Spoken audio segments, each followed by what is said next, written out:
Hello friends, good morning. আবার একটা new video নিয়ে চলে এসেছি। সকাল সকাল দেখতেই পাচ্ছ, সকালবেলা ঘুম থেকে উঠে সমস্ত কাজ সেরে নিয়েছি। তারপরে এই যে দেখো, আমার ছেলে এখনও পর্যন্ত ঘুমাচ্ছে। আজকে একটু সকালেই উঠেছি, কারণ আজকে একটু আমাদের যাওয়ার আছে।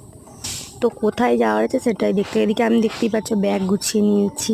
তো ভাবছি যে সকাল সকাল কেন ব্যাগটা গুছিয়ে নিয়েছি, তাই তো দেখতেই থাকো ভিডিওটা প্রথম থেকে শেষ পর্যন্ত দেখতে থাকবে, স্কিপ না করে। এই যে এবার ব্রাশটা করে নিই, তোমাদের সঙ্গে ফিরে আসি। তো চলো ব্রাশটা করে নিই। তো ব্রাশটা করে দেখি না ছেলে ঘুম থেকে উঠে পড়েছে, দেখতেই পাচ্ছ। তারপরে এই যে আমিও মুখ টুক ধুয়ে রেডি হয়ে গেছি। চলো বেরিয়ে রেডি হয়ে তোমাদের সঙ্গে দেখা হচ্ছে। তো এদিকে রেডি হতে যাবো না, দেখি না এদিকে বৃষ্টি চলে এসে, দেখতেই পাচ্ছ। ভাবছি কি করব, যাবো না যাবো নি। তো 10 মিনিট বৃষ্টি হওয়ার পর অটোমেটিক বৃষ্টিটা থেমে গেল। তো ছেলে এখানে রেডি হয়ে চলে যাচ্ছে, আমি এদিকে রেডি হয়ে গেছি। দিয়ে ঘরে চাবি টাবি লাগিয়ে দিয়ে তো যেতে হবে, কারণ বাড়িতে কেউ নেই যেহেতু। তো দেখো, দেখতেই থাকো ভিডিওটাই, যে আমি সাইকেলটা বার করে নিচ্ছি। দিয়ে এবার আমরা পৌঁছে যাবো ব্যায়ামে। চলো ব্যায়ামে গিয়ে কথা হচ্ছে।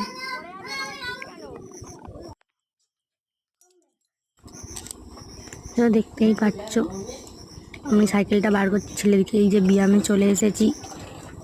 তো এবার দেখতে থাকো ব্যায়াম থেকে আমরা কোথায় যাই। ব্যায়াম থেকে এই যে চলে এসেছি আমাদের মায়ের বাড়ি। সব ভিডিওটা ভালো লাগলে প্লিজ লাইক কমেন্ট শেয়ার করে দিতে। টাটা।